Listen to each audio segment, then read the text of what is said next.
A catastrophic event that began with the appearance of a single red moon.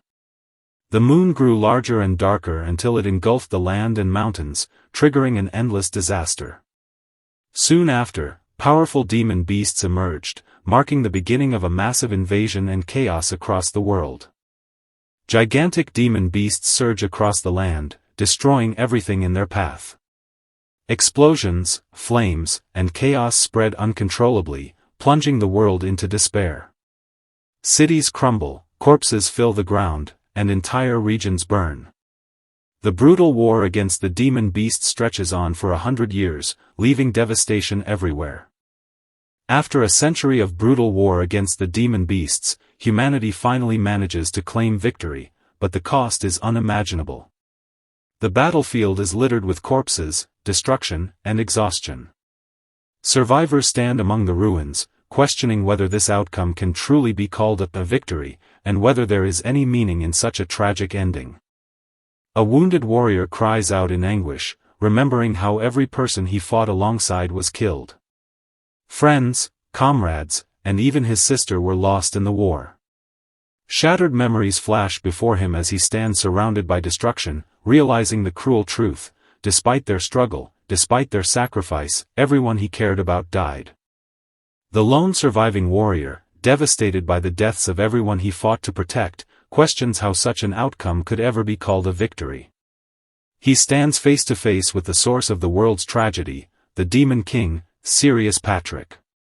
The Demon King mocks him, acknowledging that the warrior's struggle has been impressive for a mere human, especially managing to push him to the point of exhausting his magical power.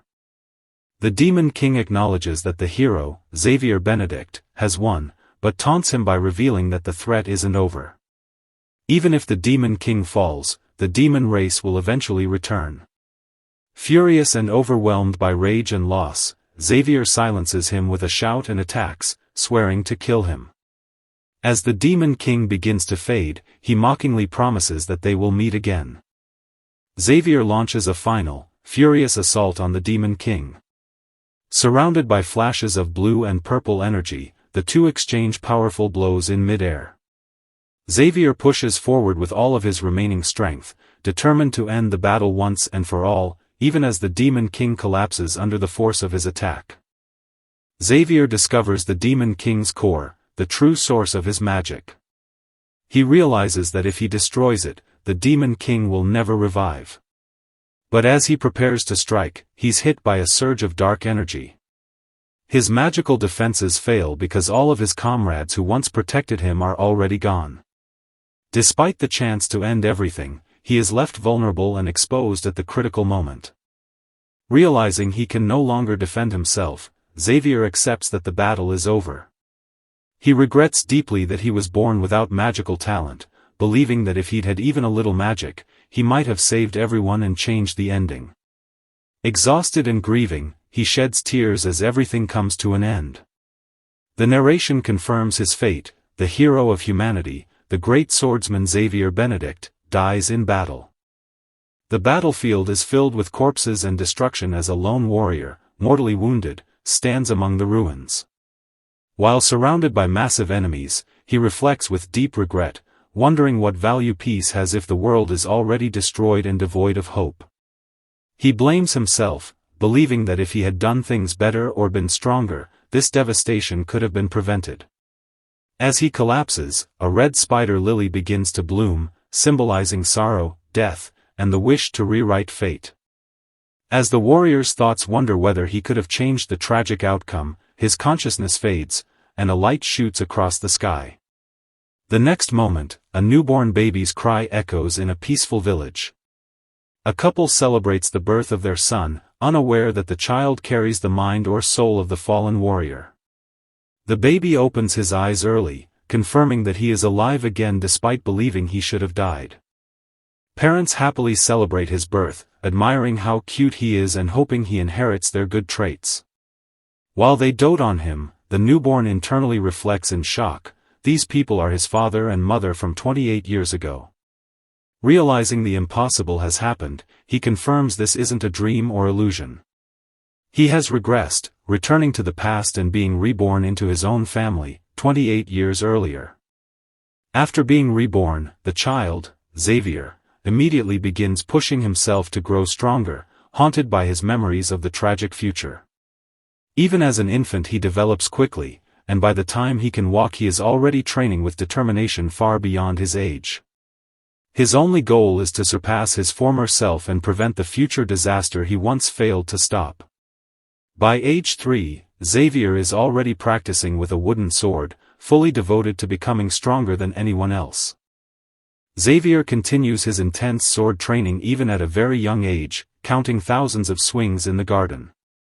His mother worries that he's overworking himself, but his father proudly encourages him, believing his talent will make him a top swordsman someday.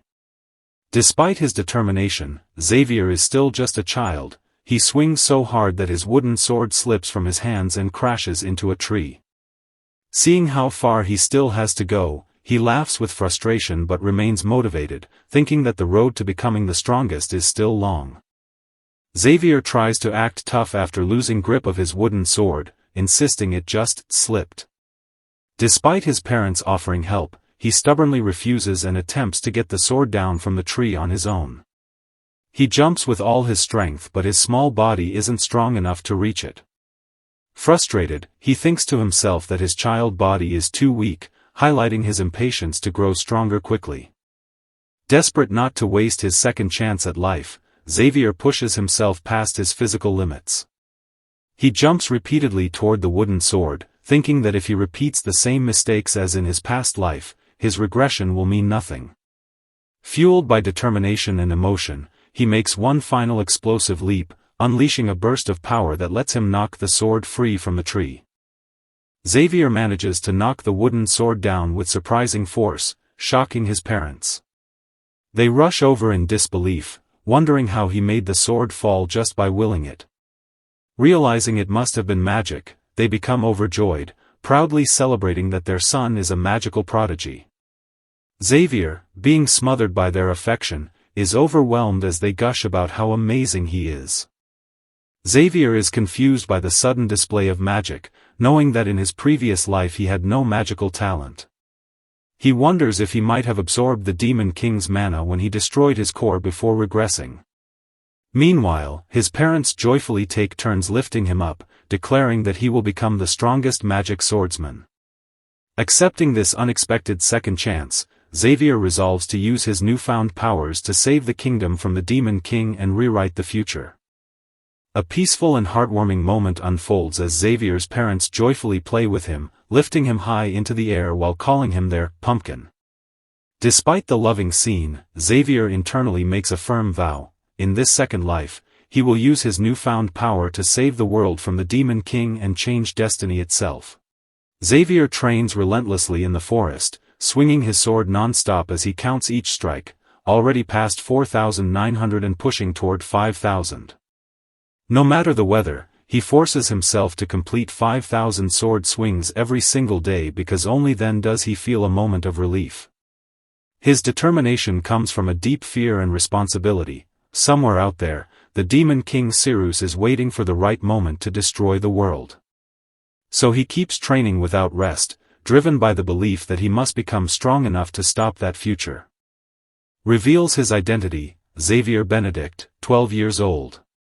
He is still haunted by a traumatic memory from the past, the terrifying moment when the Demon King appeared amid destruction and death.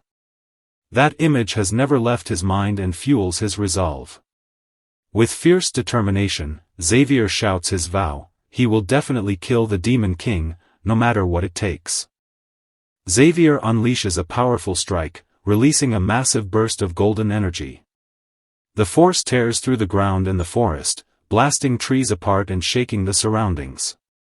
It shows the overwhelming strength he has gained through his relentless training and determination. After unleashing his devastating attack, Xavier stands amid the destroyed trees, reaffirming the conviction carved into his heart through years of training: he will kill the Demon King. Catching his breath, he immediately thinks about his next step instead of resting. Despite being exhausted, he considers reviewing the beginner magic he studied the day before, showing his relentless drive for improvement and preparation. Xavier secretly trains in the forest every day, hiding from his family the fact that he can use magic. Since he managed to activate fire magic the day before, he attempts a more advanced spell today. With determination, he chants and forms a powerful fireball to test its power, but the spell immediately explodes on him, showing the dangerous difficulty of his self-taught magic practice. Xavier's advanced fire magic launches uncontrollably into the sky with immense power, spiraling and bursting with flames. It crashes violently into a distant rocky cliff, causing a massive fiery explosion. The destructive force of the spell shows just how overwhelmingly strong his magic is, far beyond what he intended to test. Xavier is shocked by the massive destruction caused by his spell, realizing the cliff has been completely blown apart. He's stunned that there's such a huge gap in power between beginner and intermediate magic, especially since he only recently started studying. After the initial panic, his shock turns into excitement. He sees his overwhelming power as a good thing and becomes motivated, pleased with the results. Xavier realizes it's getting late and rushes home so his mother won't worry. On his way back, the town is bustling with people talking about a new inspection from the nobles of Ionk Castle. The residents complain in frustration. Despite paying their taxes regularly, the nobles still come to criticize them and add pressure. Because of the ongoing war in the north, the common folk feel the biggest burden, supplying goods while the nobles in the capital remain unaffected. The townspeople resent the situation and wish the emperor would remove the corrupt nobles. Xavier walks through town and is warmly greeted by the villagers, who admire his dedication to sword training. One elder jokes that he wishes his grandson had Xavier's diligence, but another villager reminds him the grandson is only 3 years old, leading to light-hearted laughter. However, the mood shifts when the townspeople begin talking about the noble who will soon visit, Count Jim Klaus from Bone Castle. They speak with resentment, calling him and his butler Michaela cowards who always flee when danger arises. The villagers also insult the count for foolishly betraying the empire, believing his wealth could buy protection from the demon race. The overall sentiment is clear: the townspeople despise the upcoming visit and have no respect for the count. After finishing his training, Xavier stretches and prepares to go home. He reflects bitterly that because of foolish nobles, humanity suffered a complete defeat in the past. Suddenly, chaos breaks out in the street. A horse-drawn carriage rushes through recklessly, smashing into a barrel of fruit and sending apples flying everywhere. The frightened vendor scrambles to pick up his produce while trying to avoid being trampled. Instead of apologizing, the rider yells aggressively at the townspeople to get out of the way, showing arrogance and disregard for their safety. The atmosphere shifts from peaceful to tense as the noble's arrival immediately brings trouble and disrespect. The reckless noble's rider charges forward aggressively on horseback, yelling for people to move. The fruit seller gets struck and falls painfully to the ground as apples scatter everywhere. The surrounding townspeople watch fearfully, but no one can stop the chaos. Then the perspective shifts. The camera focuses on Xavier, whose expression turns dark and intense. His glowing eyes show anger and determination, indicating he has seen enough and is about to intervene. A lavish parade of noble soldiers enters the town, displaying their authority in a dramatic and showy manner. At the center of the procession is a young noble boy with blue hair. He steps forward confidently, clearly enjoying the attention. He announces that they have finally arrived and smugly demands that the commoners entertain him. The narration introduces him as Ion Klaus, a 10-year-old and the son of Count Jim Klaus, joining his father's inspection for the first time. Ion seems arrogant and entitled, expecting the townspeople to please him just because he is nobility. As the noble boy Ion arrives, a woman and her young daughter become visibly nervous, afraid of attracting his attention. Ion steps forward toward their stall, clearly having noticed them, which worries the onlookers. Xavier observes from a distance and wonders what Ion intends to do. Ion picks up a loaf of bread from the stall. When he asks for the price, the terrified shopkeeper immediately insists that no payment is needed and begs him to take as much as he wants, clearly out of fear rather than generosity. This moment shows how the townspeople are forced to act submissive around nobles, even sacrificing their income to avoid trouble. Xavier silently watches the unfairness unfold. On rejects the shopkeeper's attempt to give him the bread for free. Pretending to act honorable, he says that as someone responsible for protecting the town, he must follow the rules, and demands proper payment and change. He then tosses down an excessive amount of money, shocking the woman. She panics, insisting she doesn't need payment and will gladly give him as much bread as he wants. Ion coldly replies that she shouldn't take too much. Then his true intention is revealed. He proposes that if the shopkeeper allows her young daughter to play with him, they can consider the payment settled. The scene exposes Ion as a cruel and abusive noble who uses money and authority to exploit commoners. Xavier witnesses this moment, and tension builds. People watching whisper pitifully that the young girl will suffer under the noble boy's demands. Xavier, unable to tolerate the situation any longer, pulls up his hood and prepares to act. He considers stepping in, on behalf of his parents, implying the conflict has become personal and emotional for him. Suddenly, Xavier releases a surge of power, glowing with blue energy shaped like a fierce beast, and draws his weapon, racing forward with clear intent to intervene and stop Ion. Xavier, still overflowing with his powerful blue aura and ready to strike, pauses just before launching himself forward. He realizes that rushing in recklessly would expose him and draw too much attention to himself. Although he desperately wants to protect the girl from Ion, he hesitates, torn between acting on impulse and avoiding unnecessary trouble. The moment shows Xavier struggling to control his emotions and power, holding himself back despite his anger. Reflects that he doesn't want to worry his parents and is more focused on completing his mission. Using the stealth and agility skills he's honed, he races through the busy town, jumping across rooftops to avoid being seen. After gaining enough distance and blending into the large crowd below, he concludes that he has finally shaken off anyone who might have been following him. Xavier activates powerful blue magic, radiating an intimidating aura. The boy suddenly grabs a woman and unleashes the same blue power on her. She panics and begs for forgiveness, but the magic overwhelms Ion and she begins to experience something terrifying. Ion trapped inside a swirling sphere of blue magic, struggling and gasping for air. The nearby guards panic when they realize their master is in danger and hesitate before attempting to help. The caster scolds them angrily for being slow and useless, urging them to move faster. A child looks on in fear as the magical vortex lifts the trapped Ion high above the buildings into the sky. He continues channeling a powerful blue spell, holding Ion suspended in a vortex of water. The girl observing is shocked, realizing they didn't see he do anything to provoke the attack. She wonders how he managed to reach his limit and gain such overwhelming power in only 2 minutes.